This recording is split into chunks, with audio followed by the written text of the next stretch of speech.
What's going on, everyone? Welcome back to the Bring the Thunder podcast. I'm here with Sap here today, aka Thunder Talk. We got some big news today coming out of Oklahoma City. Chet Holmgren with a 5-year extension, $239 million up to $250 million with incentive wise.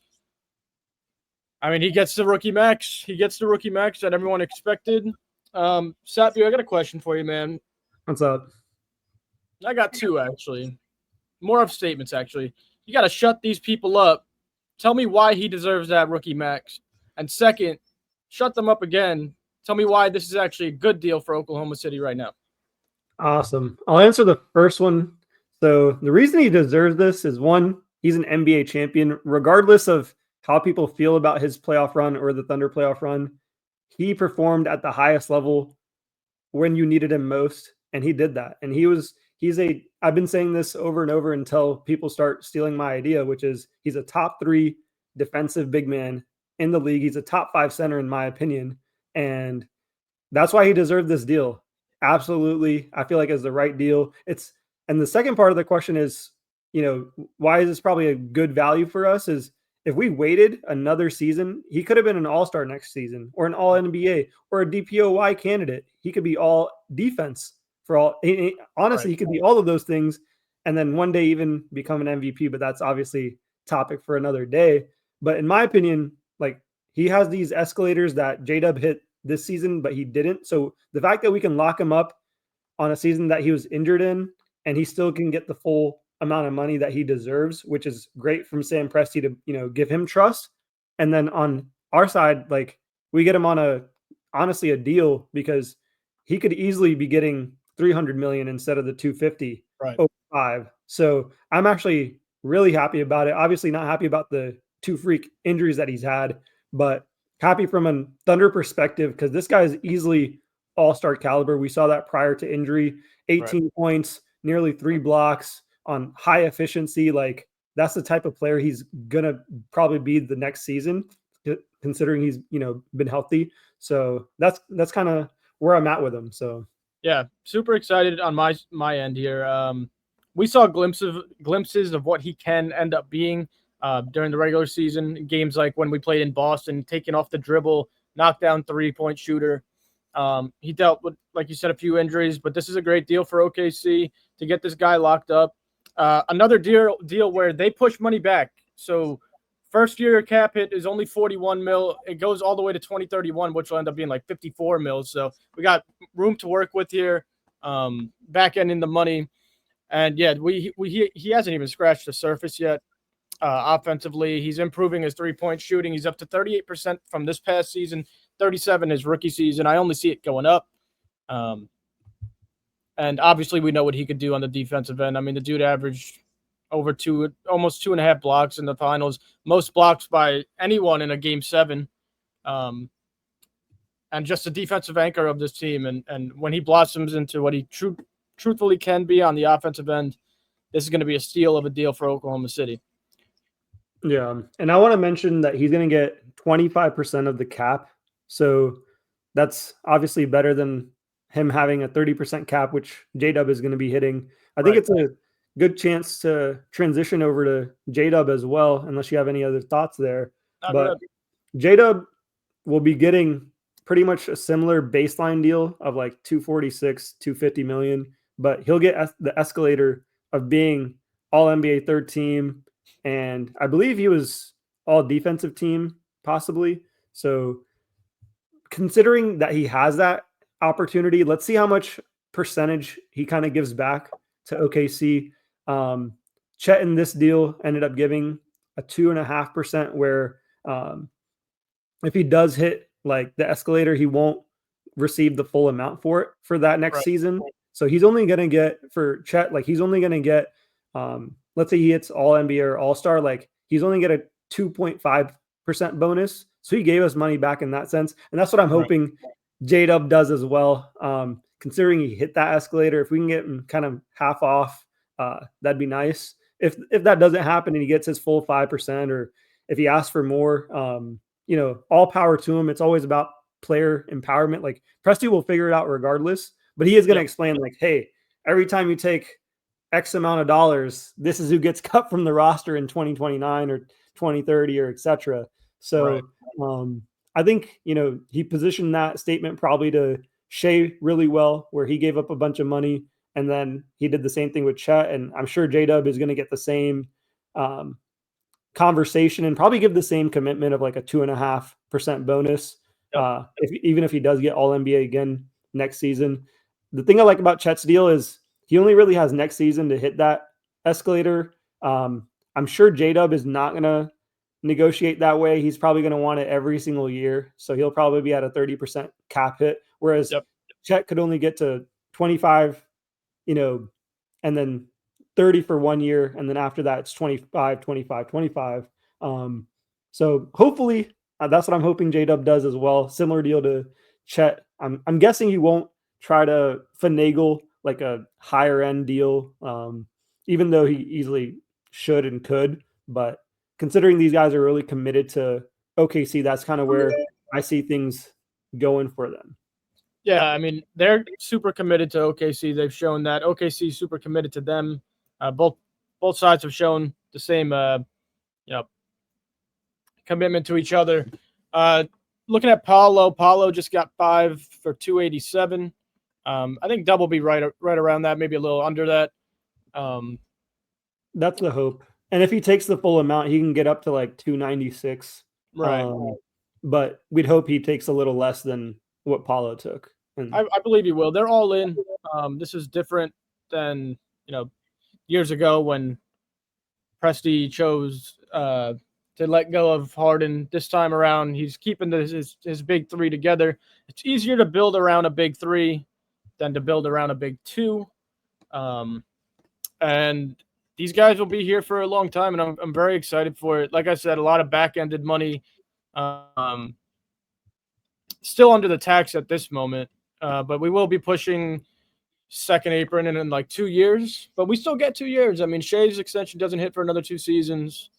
And then you got these rookie deals. So super excited. I mean, we're playing all the cards right, and Presti's he's doing his job very well. Yeah. And then we can see Shams is saying that the momentum in the rookie extension talks have already kind of started. So I think locking in Shea first to set the example, and then having Chet locked in next to set another example for J-Dub to be like, okay, these guys did us a little bit of a favor. Right. I think that kind of adds a little bit more pressure on J-Dub to be like, well, if I take the 296, all of Oklahoma is probably going to be like, what the heck, man? Whereas if he takes a little bit of a discount, we'll be like, oh, okay, he's with us as well. Like he wants to be here, and he wants to keep some of the other role players that could be cut out, like maybe like a Kenrich he could save in terms of, giving some dollars back. It's not like a huge difference, but it is a difference to a team that's going to be trying to contend in like 2029. So. Right. And they're setting it up to be there. I mean, they're setting up to not really hit apron. If they do hit apron, they will move somebody, but we'll talk about that down the line. But this is it's a really great time to be an Oklahoma City fan. And yeah, I mean, everything's moving smoothly. We'll see Dub in the next few days. I'm assuming either tomorrow, the next day, something like that. We have another guy who signed, Brandon Carlson. Super excited about this one. Fan favorite over here. 2-way NBA deal. He stays with OKC. I think everyone in Oklahoma City is pretty happy about this one.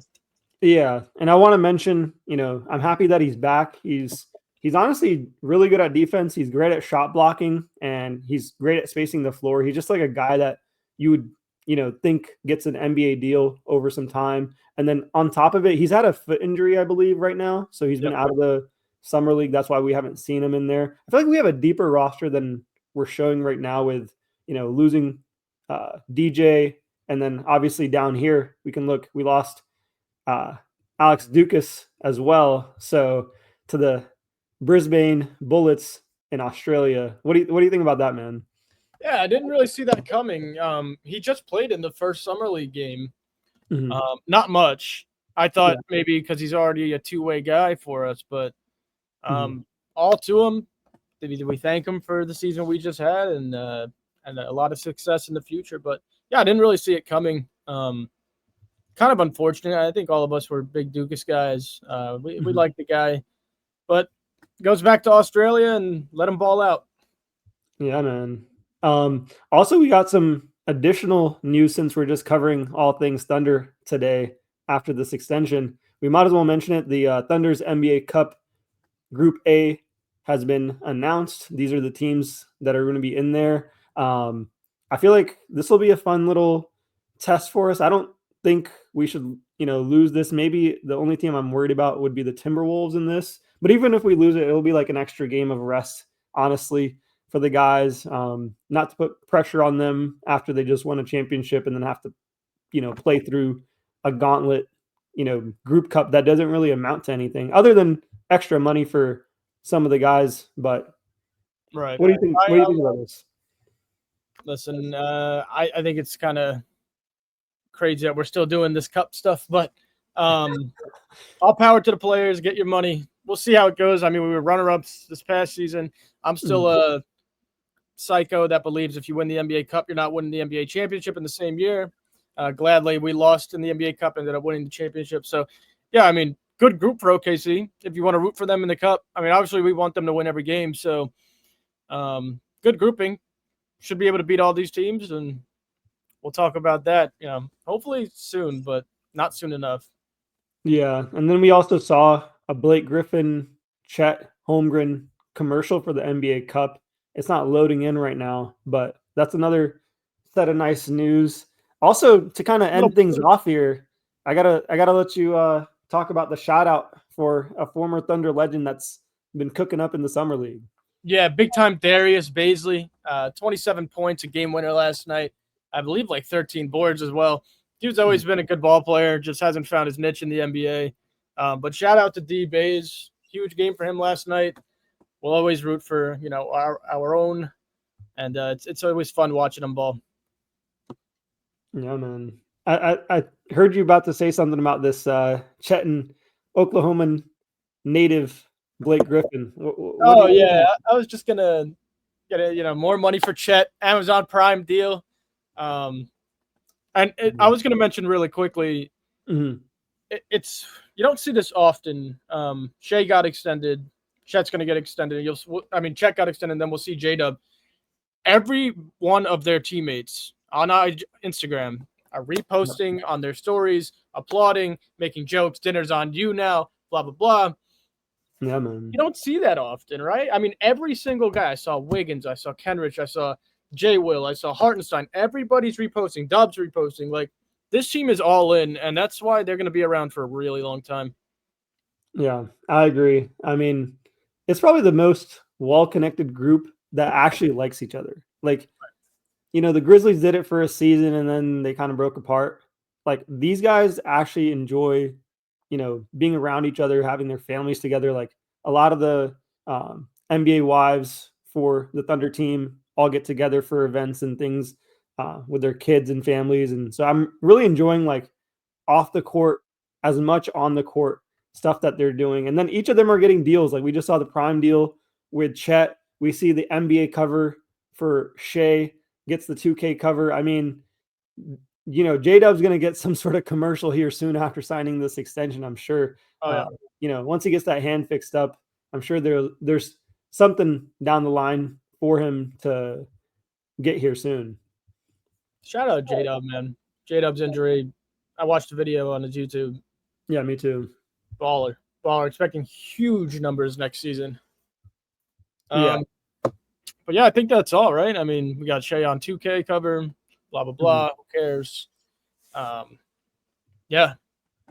Big time off season for OKC, even without getting the free agents from the outside, keeping our own for a long time. Everybody should be super excited, super happy about this. I mean, the last time we had an extension, and not even to this caliber, but it was Paul George, and that didn't last too long. So be happy. We got our chip. We got our guys back, mostly. I mean, Dub should be soon. And we're here for a while. And it's just only beginning. So yeah. And then I'm pretty sure today is got to be a day for one of the Thunder players. I'm trying to look up the mayor. I could be wrong, but I'm pretty sure either yesterday or today was Alex Dukas Day. Yeah, it was Alex Dukas Day was yesterday, and he got traded on the same day of his day. And on top of it, today is the GOAT, the man, the myth, the legend, Adam Flagler Day. Adam Flagler Day. Shout out. He's going to be with Atlanta for Summer League, so we'll be watching him as well, rooting for him. But yeah, man. Everyone enjoy your Adam Flagler Day. We'll be back soon with more updates. And again, appreciate everybody watching. It's always fun talking with Sapir. We'll get all the guys on soon. If you're enjoying the content, like, subscribe. You know the deal. Follow us on all socials. And we'll be back soon. And Thunder up, baby. Let's go. It's a great week.